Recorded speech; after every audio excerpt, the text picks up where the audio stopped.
The fluorescent hum of the thrift store was a familiar comfort, a stark contrast to the buzzing anxiety that often lived in my chest. Each rack, each dusty shelf, held a promise. Not of designer labels or fleeting trends, but of possibility. A perfectly good sweater for a fraction of the price, a quirky lamp begging for a new home, a set of forgotten teacups with stories whispered in their porcelain. This was my sanctuary, my secret weapon. Still rummaging through other people's discards, are we, darling? Mark's voice, a little too loud, a little too jovial, would cut through the quiet.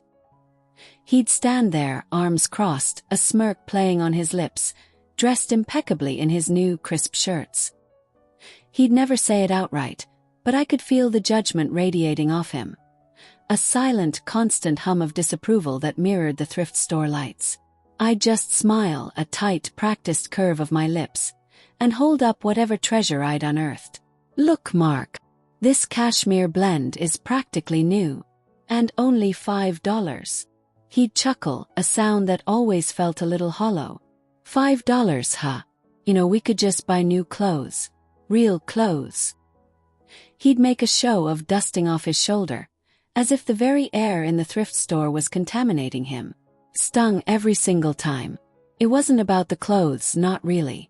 It was about his perception of me, of my choices, of my worth.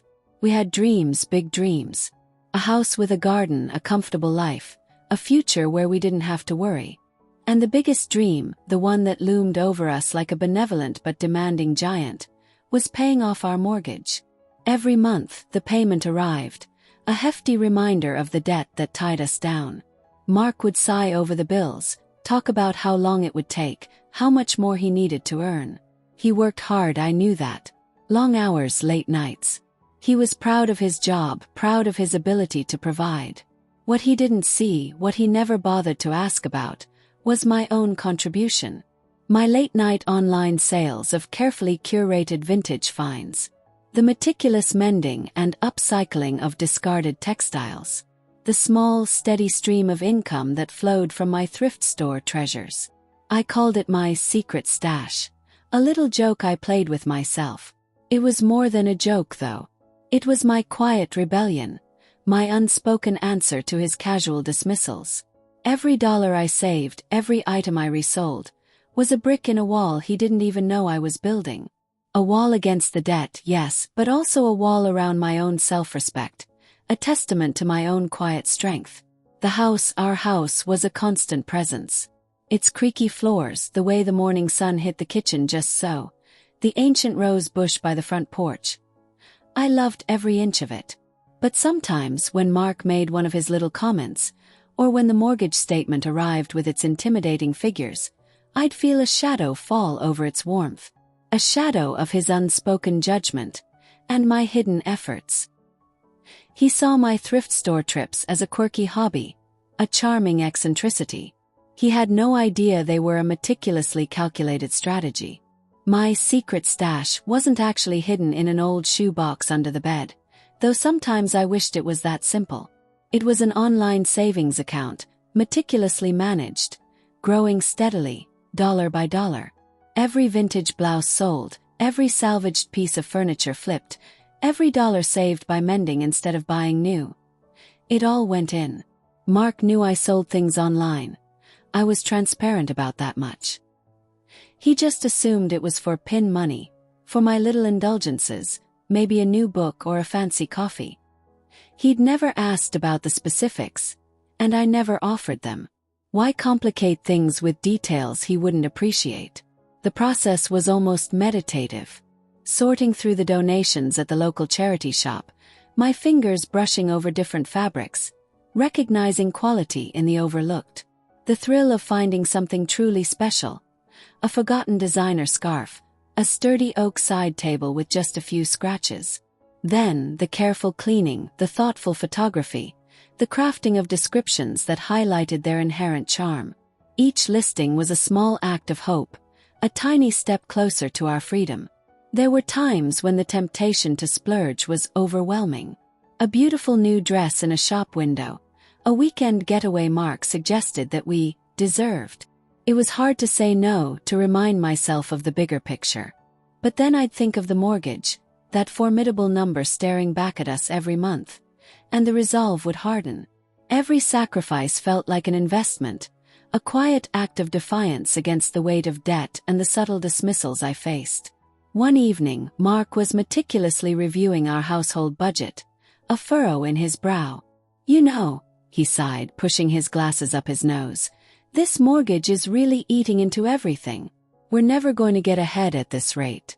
We just need to work harder, save more." He looked at me, a helpless shrug in his posture. "Maybe you could pick up a few more hours somewhere. Just until we get this under control." My heart gave a little lurch. He had no idea. The irony was almost unbearable. I just smiled weakly, a practiced non-committal hum. "I'll see what I can do, honey." The truth was, I was already working more hours than he knew, just not in the way he understood. My hobby was often consuming my evenings and weekends, my mind constantly calculating, strategizing, selling. The secret stash grew. Slowly, then with an accelerating momentum as I learned more, found better sources, perfected my selling techniques. The small wins accumulated, transforming into substantial figures. I kept a mental tally, often updating it on a hidden spreadsheet on my laptop. The number became my silent companion, a reassuring presence in a world that often made me feel small. It was a countdown, a secret mission, and I was nearing the final stages. The email arrived on a Tuesday, a crisp, professional notification from the bank. Mortgage balance, $0. My breath hitched. It was done. All those late nights, all those seemingly insignificant thrift store finds, all those whispered doubts from Mark. They had culminated in this. I stared at the screen, a disbelieving smile slowly spreading across my face. It felt surreal, like a dream I'd been chasing for years had suddenly materialized. My first impulse was to shriek, to run through the house and tell Mark everything, to throw my arms around him and celebrate. But then I paused. How would he react? Would he be thrilled, or would he feel emasculated? He'd always prided himself on being the provider, the one who carried the financial burden. This wasn't about proving him wrong, but a part of me, a small, stubborn part, wanted him to understand the quiet strength he'd underestimated. I decided to wait. I wanted the reveal to be perfect, impactful. I wanted him to see it, not just hear it. That evening, Mark came home tired as usual. He kicked off his shoes, loosened his tie, and headed straight for the fridge. "Rough day," he mumbled, pulling out a beer. "And you know what else is rough? That damn mortgage payment due next week. Feels like we're just treading water." He took a long swig of his beer, not noticing the subtle tremor in my hands as I set the table for dinner. This was it. After we finished eating and I'd cleared the plates, I came back to the dining room where Mark was still nursing his beer, scrolling through his phone. I took a deep breath, went to my laptop, and brought up the bank's mortgage statement portal. Then, with a click, I projected the screen onto the large living room TV. Something we only ever did for movies. The familiar login page appeared. Mark glanced up, surprised. "What's going on, babe? Movie night?" I didn't answer. My heart was pounding, a drumbeat in my ears. I slowly typed in the credentials, my fingers trembling slightly. The screen loaded. The numbers filled the screen larger than life. Our mortgage account, the loan amount, the remaining balance, $0. Mark froze. His phone slipped from his hand, clattering softly onto the carpet. His eyes, usually so quick to dismiss my thrift store finds, were wide, fixed on the screen. He leaned forward, squinting, as if he couldn't quite believe what he was seeing. He looked at me, then back at the screen, a bewildered expression slowly turning into something else. A dawning comprehension, a profound shock. What is this?" he whispered, his voice hoarse. "Is this a joke?" I walked over to him, picked up his phone, and placed it on the table. My own voice was surprisingly steady. "No, Mark. It's not a joke." I pointed to the zero, then looked him directly in the eyes. "Our mortgage. It's paid off. Every single penny." He stood up slowly as if in a daze. He walked closer to the TV, running a hand over the glowing numbers. He turned back to me, his face a mixture of disbelief, confusion, and then a slow, overwhelming wave of realization. His eyes, usually so quick to judge my rummaging, now held a new light, a profound understanding. The silence in the room stretched, thick with unspoken emotions. He finally saw it. He saw me. The silence in the room wasn't awkward. It was heavy with unspoken words, with years of assumptions and hidden efforts.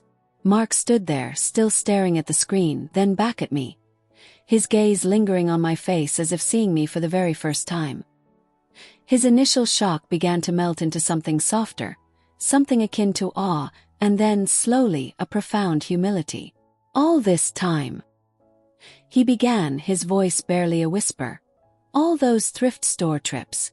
I thought it was a hobby. Something you did for fun. He ran a hand through his hair, a nervous gesture. You were doing this for us. For the house. And I made fun of it. His voice cracked on the last words, the realization of his dismissiveness hitting him with full force. I simply nodded, a small, sad smile on my lips. It was our biggest dream, Mark. And I knew we could get there faster if I found a way to contribute, even if it wasn't conventional. I watched as his eyes, usually so quick to gloss over the details of my finds, now seemed to see every thread, every salvaged piece, every quiet moment of work I'd poured into this. He walked towards me slowly, deliberately. There was no anger, no defensiveness, just a deep, genuine regret etched on his face. He reached out, taking my hands in his grip firm and warm. I'm so sorry, he murmured, looking directly into my eyes. I never saw it. I never saw you. I was so focused on my own idea of providing. I completely missed your strength, your incredible ingenuity. He squeezed my hands. You did this. You paid off our mortgage.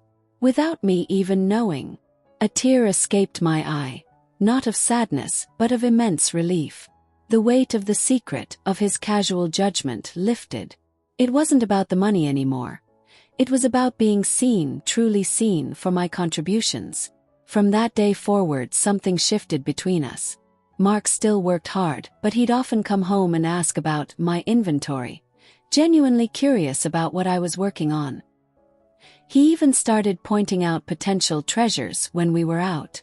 The dismissive remarks about thrift shopping vanished, replaced by a quiet respect, a newfound appreciation for the value I brought, both financially and to our life together. Our house, now truly ours, felt lighter, filled not just with the objects we'd collected, but with a deeper understanding, a stronger bond forged in quiet sacrifice and an unexpected, beautiful revelation. The hum of the fluorescent lights in the thrift store still brought me comfort, but now it was a comfort shared, a silent testament to the extraordinary power of an unseen sacrifice.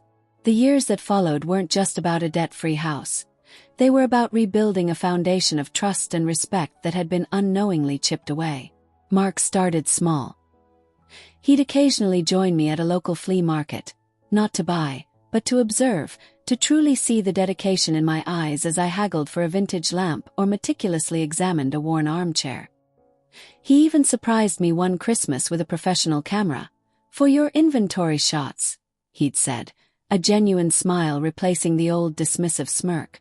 But the most impactful change wasn't in his actions, but in his words. One crisp autumn evening, as we sat on our now fully owned porch, sipping tea and watching the leaves fall, he turned to me.